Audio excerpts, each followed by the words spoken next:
Hello, my friend, and welcome to today's episode. I think it's episode number 111. I think so, but you can check the captions. I will review that and let you know in the captions or the title of this podcast. What number is it? Because I forget to check on that.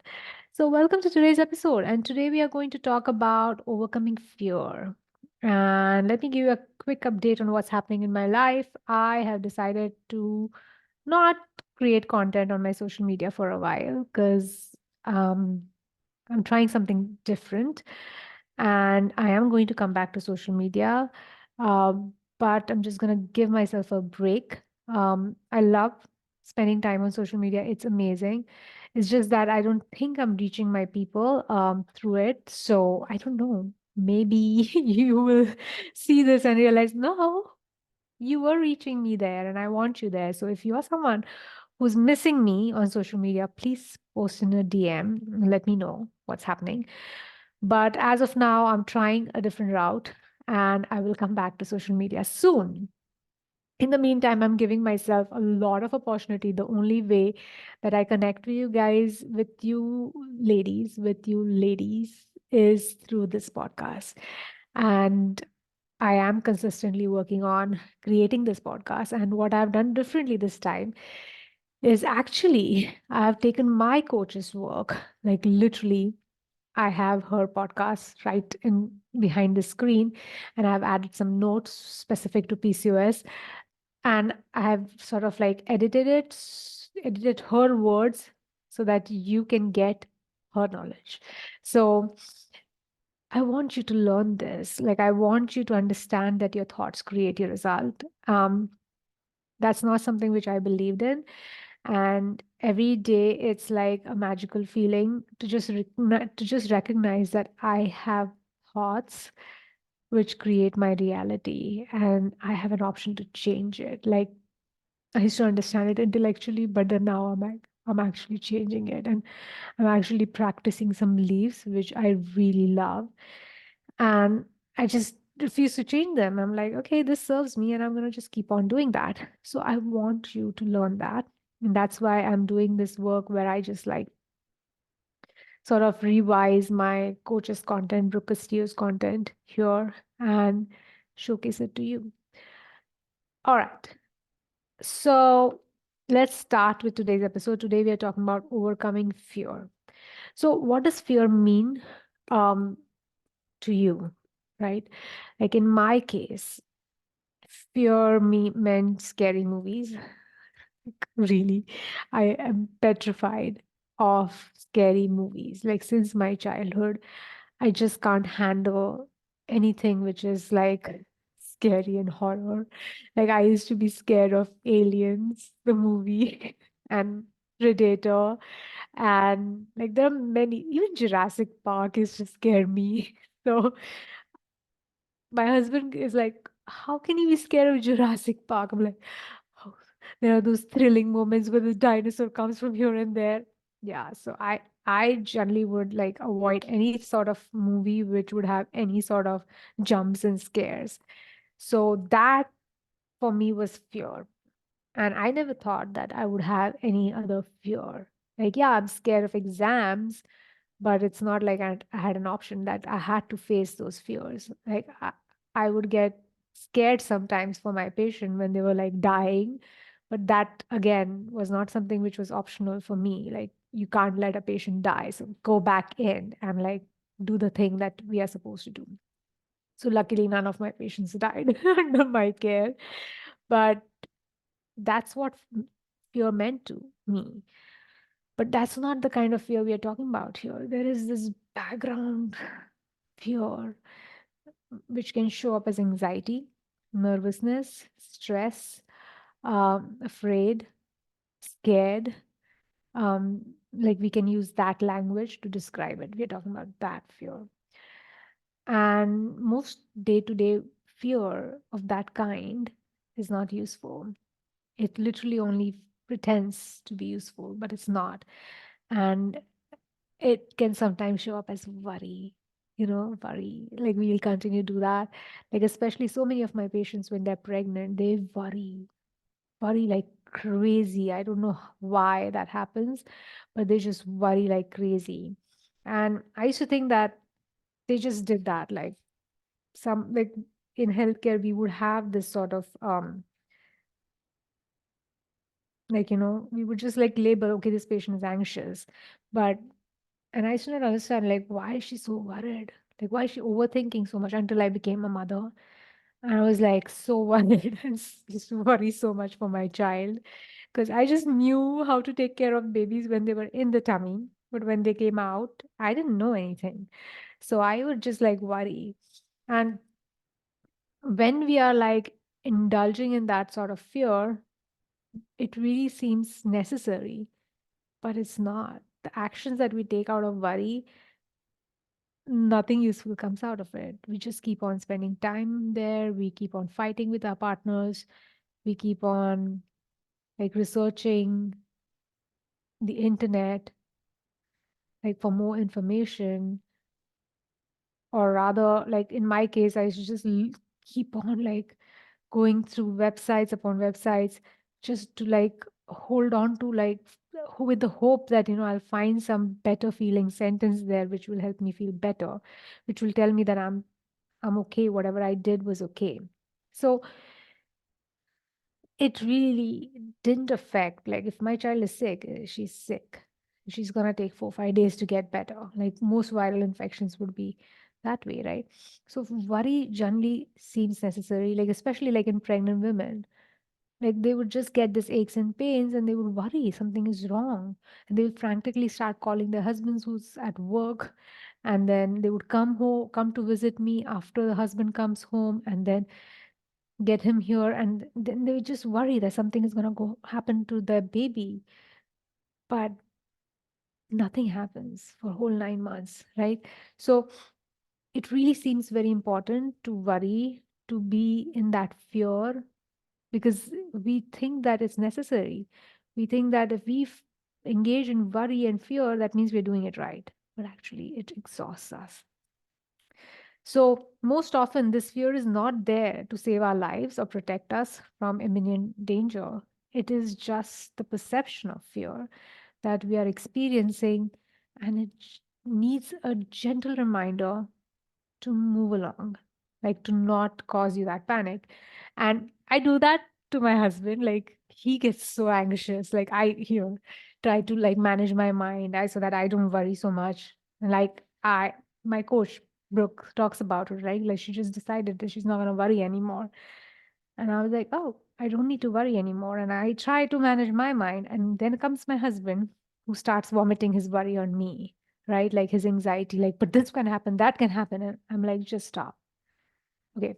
I just have to tell him, like, listen, first of all, I'm a doctor. And then when I stopped being a doctor, when I was a coach, he'd be like, but you're not a doctor anymore. And I'm like, I used to get upset with him. What do you mean I'm not a doctor anymore? It's been like 15 years of education, like 10 years of education and 15 years of practice. And you say that I'm not a doctor. So I just get so upset. But I get it.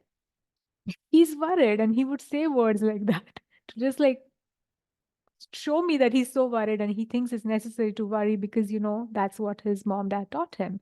That's what his upbringing taught him. That's what my upbringing taught me. That's what my mother, even now, she does that. But as an adult who's like now understanding that worry is just something which we indulge in, there's nothing good that comes out of it. We don't really have to do it.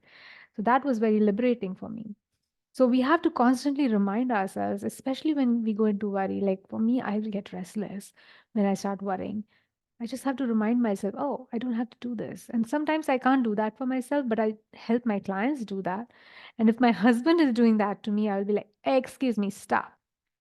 Stop with the worry. Let's just get objective about this whole situation and make some peace with it. We don't need to like spin in these fights. So we can allow fear to stop us in our tracks, or we can remind ourselves, oh, yeah, this is not really going to hurt me. I'm not really going to die. No one is going to die here. And this is typical when it comes to PCOS, right? Like especially if you are someone who is either trying to lose weight because of your overweight, and your weight loss might actually help you reverse your PCOS. Or if you're already thin, if you're lean PCOS and you're working on like correcting your eating habits, you might come across a lot of fear, a lot of background fear, which is stemming from thoughts like, he won't approve of my new way of eating, or they won't approve, my family won't approve my new way of eating, they won't support me, my family won't like it, my colleagues won't like it because I'm not participating in those office parties anymore, I will get fired, my boss won't like it, and I will get sick because I'm losing weight. Or if I feel dizzy and giddy and I have headache and I feel cold at work because I'm like fasting, I might die. Brain offers this, right? Or I don't. And the biggest one is like, I don't want to disappoint myself because I know I'm not going to do it anyway. These sort of thoughts are like producing fears. Like when you're thinking, he won't approve, they won't like it. It's like you're predicting rejection. So you're fearing a rejection from some other human being. Or I will get fired, you're fearing losing your job or your status. I will get sick if you're dying. Or I don't want to disappoint myself. So you, because you know you're not going to do it anyway. That's like your fear of disappointment. That itself is weird. So our thoughts generate this fear. And it's all like, you're not aware of it, right? We were not. But now we are becoming aware of it because of the things that we are learning in the world. Like there are people who are teaching that, oh, there is this thoughts and feelings that happen between the circumstances which happen in the world and the actions that we take. Because these feelings actually trigger actions. So like if you are if suppose you're thinking the thought that my family won't support me in my weight loss efforts and you feel scared, the actions you will take is like basically you'll not try to change the way you're eating, or even if you change the way you're eating, you would like constantly fight and justify for like your decisions. And you will, whenever they say words to you, you will make it mean something is wrong with you, like you're doing something wrong, right? So you will not get the result that you want. Basically, when you're thinking that they won't like it, you become someone who you don't like, right? So that is what that fear is actually producing. Even that worry will actually produce that kind of result. It's very counterproductive. So, in many ways, fear serves us. It keeps us from doing things that could legitimately hurt us. Like, suppose you're crossing the road and you just want to like be scared, or like you just like feel someone is coming like this, you get scared, like that. That makes sense, right? Because there could be like a car coming in, or you're like walking in a park and you just like it's alone, you're alone, it's early morning and you hear like someone, some weird noise, you might think like it's like a stray dog who's coming to pounce on you, or like a bear or something if you live around those areas where there are bears. So there can be actual danger, and we it's very much legitimate in those times. But even in those in those moments, it actually helps us make better decisions when it comes to our safety, right? Like when, like I have a client who is in Lebanon, and she has not been marketing lately, her business, and then she was like constantly thinking about, I don't know, I just have lost interest, I've lost desire, maybe I should just not work on my business, maybe I should just settle with my job. And so on inquiry, I asked, she said, like, since October this happened, I suddenly lost interest. I was like, what happened in October? She was like, yeah, this Gaza attacks, the Israel war, the Palestine-Israel war started. And like she was getting direct information, and Lebanon is very close. And she kept on thinking about ways to stay safe. Like, when are they going to be bombarded? Like, it's so close. Like, she was constantly in that fear, right? So it really serves her to be vigilant in those times, right? And I was like, of course it makes sense, right? Like you're not going to think of marketing your business when you're like so close to the war area. So it can really help us make better decisions when it comes to our safety. So that fear seems legitimate in those times. But what has happened is like all of us who are not in that war zone or are not in imminent danger, we have to realize that there is no real danger. The thing is that our brains are super programmed for this fear of survival, but we have evolved. And nowadays, a lot of our fear is irrational and even unnecessary.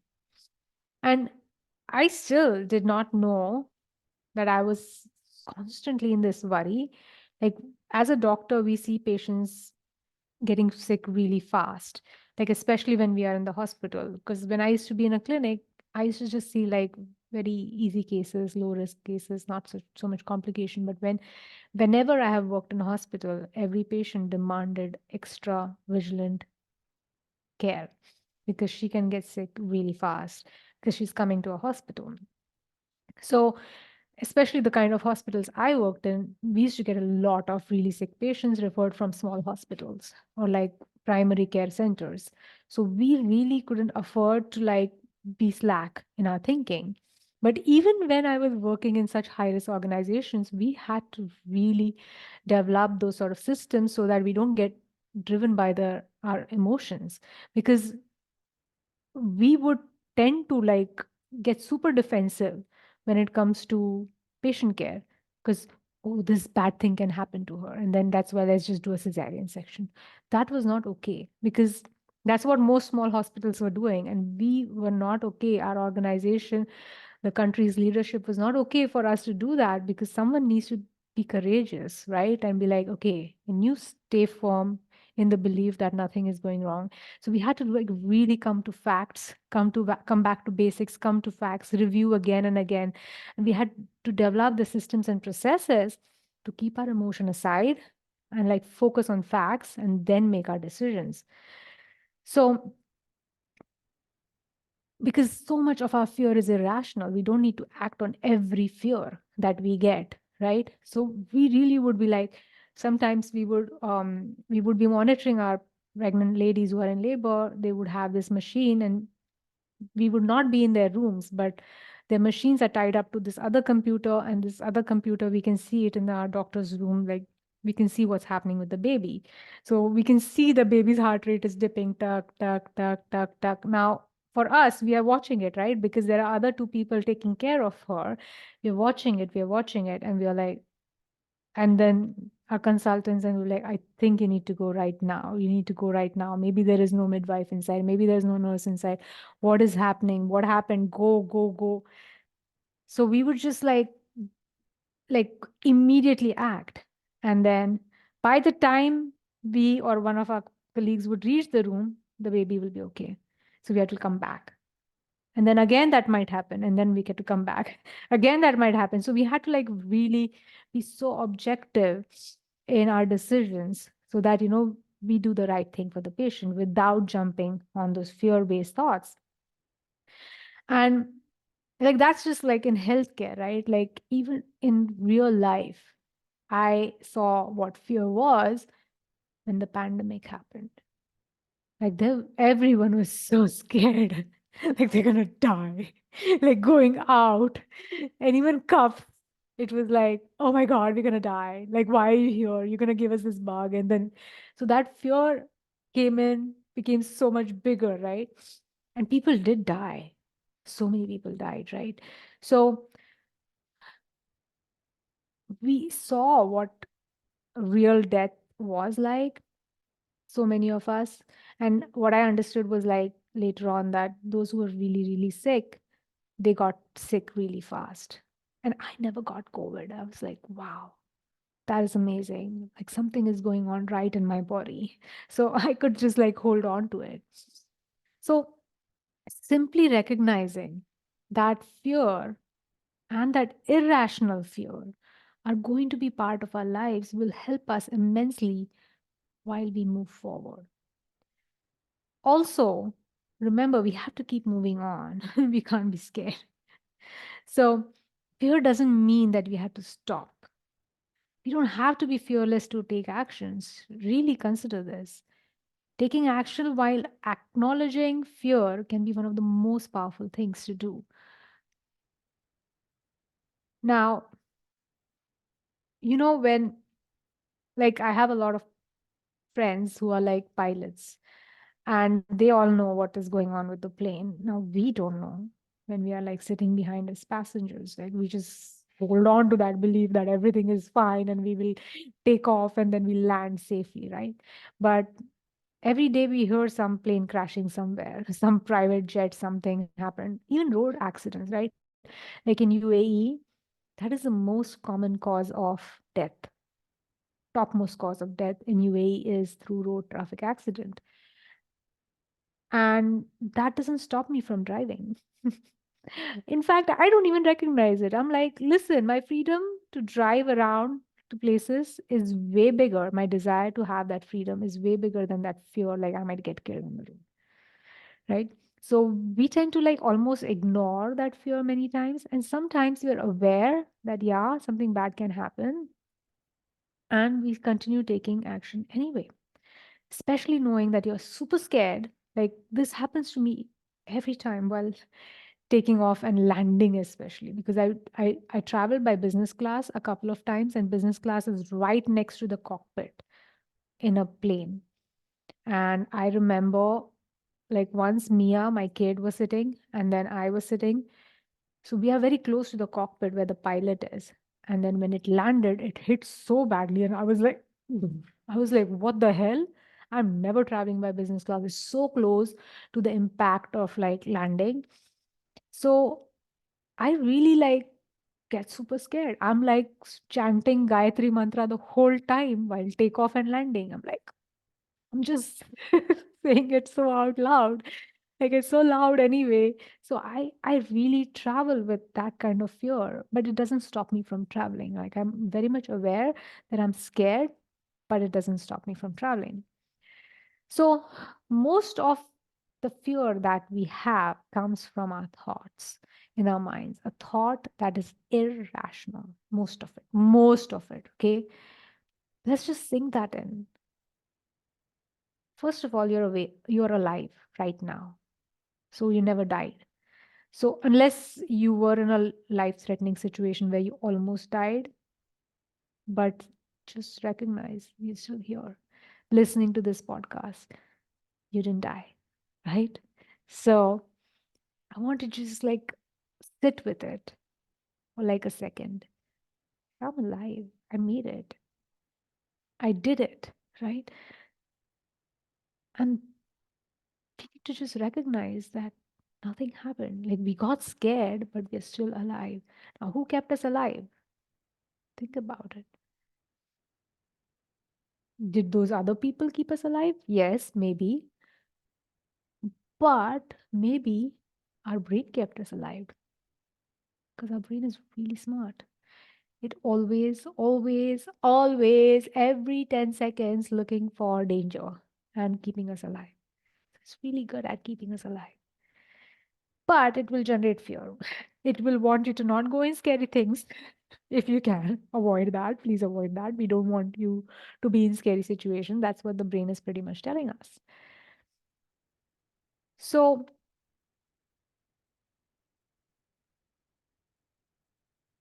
irrational fear that stops us in our tracks is often the result of a mismanaged mind. And I want to give you a story in this. What happened was, I used to think like every time I transition from a job to another, a country to another, a state from another, like whenever I'm moving, I'm transitioning, I'm changing something, my husband will cause me a lot of resistance. He will get upset every time I'm trying to do something new. Even when I wanted to move here to Dubai, he created a lot of resistance. He followed. He came in 3 months. Even when I wanted to move to Abu Dhabi, he gave me a lot of resistance. Even when I wanted to quit medicine, he gave me a lot of resistance. So he regularly gives me a lot of resistance. And I remember we had just, like, this was during the pandemic, I had just done a COVID test. We were coming from that lab. We had just finished our COVID test and we were driving. I was driving and I was just telling him, why do you keep giving me so much resistance to everything? Like, why? Why do you make me feel so bad for wanting to change. And I was just like so emotional. He was like, What? I make you feel bad? You do anyway whatever you want. What are you talking about? Everything, you've made my life upside down. I've followed you everywhere. You do every time whatever you want. What are you talking about? Me making your life miserable? And I was like, I was shocked. I was like, huh, I always get away with whatever I want to do. And I just like sometimes he will create resistance and I allow it. Like I don't care about what he thinks. And sometimes I care, but I don't really care about him because his words are just like bringing out my fears. So my resistance, like his resistance means like I'm not fully 100% in my decision. That's where I realized that, oh, this is my mismanaged mind trying to just like blame him for all my dissatisfaction or like whatever stress I'm experiencing. And it all can be corrected when we just keep coming back to ourselves to like, how can we control the situation from our end instead of like trying to change other people? Now, we can overcome any fear by just deciding to not believe the thoughts that are causing it. That's what my coach always says that. Like she will be like, "Listen, if you are so scared, don't bother investigating it. Don't bother coaching also on it because you know where that coaching goes. Like, oh my God, I'm so scared. Stay inside. Don't go out. Don't change." Right? Like my husband. Like if it was for him, we would have never left our Thana house. We would have never left Thana in Mumbai. Never. We would have just stayed there forever and ever. But I wanted to evolve and I got him to come with me. So that's amazing, right? And I had to keep reminding myself that. So we can overcome that fear by not believing the thoughts causing it. So that desire to do that other thing, which is so scary, you need to focus on the goal that you're really after. And you can try to understand why that fear is coming. Find its cause, find the patterns that are causing it, any sort of thought patterns that they have, and then change them. Like in my case, whenever my husband resisted any change, it would trigger a lot in me. And it would look like he is like, I would like start fighting with him. Like, why do you do this? Why do you do that? And it would trigger a lot of like, he's going to leave me thoughts. Like, constantly think that. And even he doesn't know that I think this. Like, I don't think he listens to my podcast, but he doesn't think that I have this belief, core belief that he's going to leave me. So everything comes down to that. Like, if I change, he might leave me, he might not follow me. So there is that fear. So I want this human to come with me while I'm transitioning. So once I started noticing that that's my thought pattern, everything just comes down to that. And when I was like, okay, I even asked him, like, are you gonna leave me? He's like, no, I'm never gonna leave you. I think you might leave me because of this coaching. And I was like, no, I'm not. I don't want to. If I wanted to leave you, I would have left you long, long, long time back. Why would I put out 15 years with you? so so we both just decided that maybe we're not gonna leave each other. Maybe we're gonna be with each other as long as we want to, right? So once I got that thing out of my head where I kept on thinking that he's gonna leave me, I was like so free. I was like, okay, that means you can actually do whatever you want and he might just follow you, but you are responsible for him because he's going to pay me for everything. And he does on a regular basis, but he also loves it. On the other side, he's like, and he'll go and tell the whole world how amazing it is. I'm like, why would you give me such a hard time, right? So, so my core belief, which that fear brings up, is basically he's gonna leave me thought, which is a thought error. It's not true. And even if it was true, his action is he has not left me. So what proof do I have that he's gonna leave me? That's just a story my brain tells me, right? So If you still can't find out what is the cause of your fear, like when it comes to like eating, right? Say 2 meals a day, right? You want to like try intermittent fasting and you want to take off this one particular food item from your meals and see how it goes. And you're scared to do that. Like, and if you don't know why that happens, and there's just so much fear, I want to offer you just take the action anyway. Like go for that 2 meals a day anyway, even when you think you're gonna die. Even when every cell in your body says that I'm not gonna do it, I don't wanna do it. No, no, no. But you just do it anyway.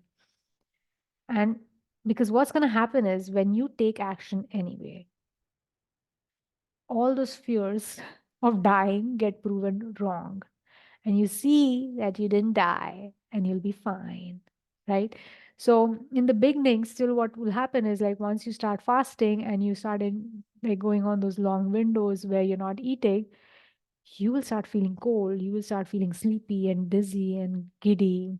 Sometimes you'll get headaches. You will start experiencing those things. And you might actually think like, no, no, I can't handle this.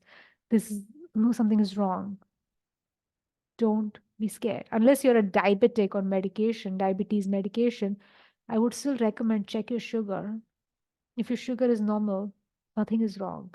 But if you still feel those hypoglycemic symptoms, you can take a little bit quick sugar and then go at it again. Like tell yourself nothing has gone wrong.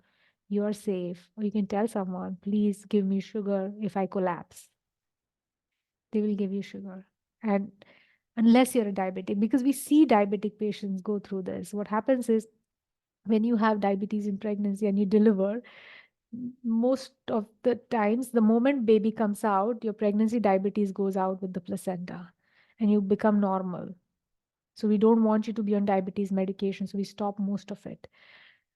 But every time you breastfeed, again, your sugar comes down. So patients experience a lot of giddiness. So we then check your sugar and we tell our patients, please eat something before and after breastfeeding.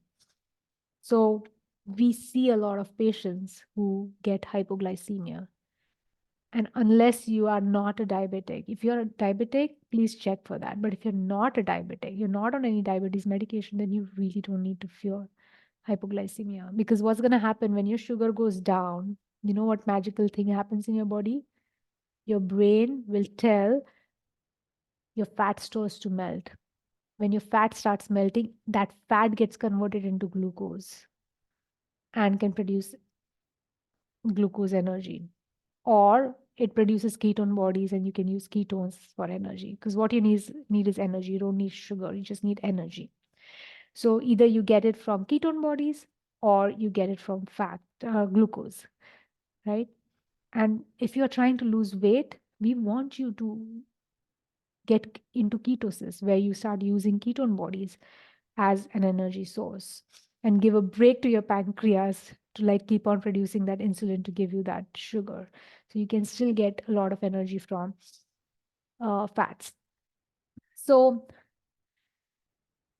taking action while feeling fear is a skill you can develop, because what's going to happen is you will probably lose those 4 5 kilos with intermittent fasting, and then you might have to keep on changing things. Like sometimes you will still fall off the plan and then you'll gain some, and then you want to again lose some, gain some, lose some, gain some, lose some. But then once you start developing this skill of like, oh yeah, I can do this, I'm not scared of hunger, I can handle it, you realize that it's really not a big deal, this weight loss and weight gain.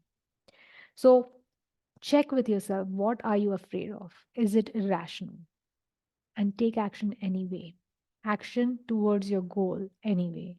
You will see that you can survive, which also provide evidence to your brain that nothing bad happened because of that fear.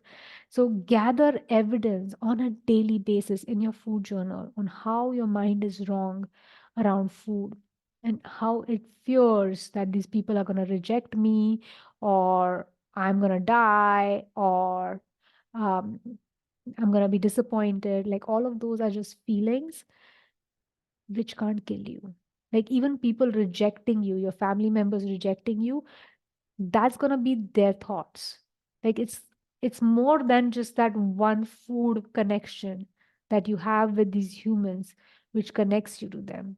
So if you decide to not eat the food they're offering, or if you decide to not eat food with them, that doesn't mean they're going to leave you. Because that's just an irrational fear, right? Like how I had, where I kept thinking my husband's going to leave me, and he never left, or he never cheated, or he didn't do any of that, at least not that I know of. So fear doesn't really kill you. It didn't kill you until now, even if you were in a life threatening situation. And trust me, it won't kill you, especially when you're trying to get healthy. So, what you're really afraid of is not life and death, it's actually just your feelings that you're scared of, like that disappointment or rejection or fear of failing. So, the good news is that all of those feelings are just vibrations in your body, and they come from your thinking. And we can always examine those thoughts, and we can deal with them. Like, you can change that thought. Like, you don't have to keep believing what you're believing by default. So that is completely in your control.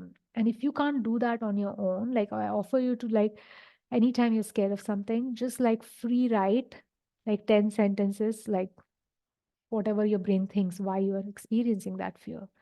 And you might get an answer while you're doing this journaling. But if you still don't get answer and you want to be supported by me, please set up a clarity call with me, and let's see if I can help you with it and get you on the other side, where you know that you're not scared of hunger, you're not scared of losing weight. If you gain a little bit of weight, no problem, you can lose it. None of it, like, I can help you not be scared of your own feelings. All right, my friends, that is for today. I will see you next time.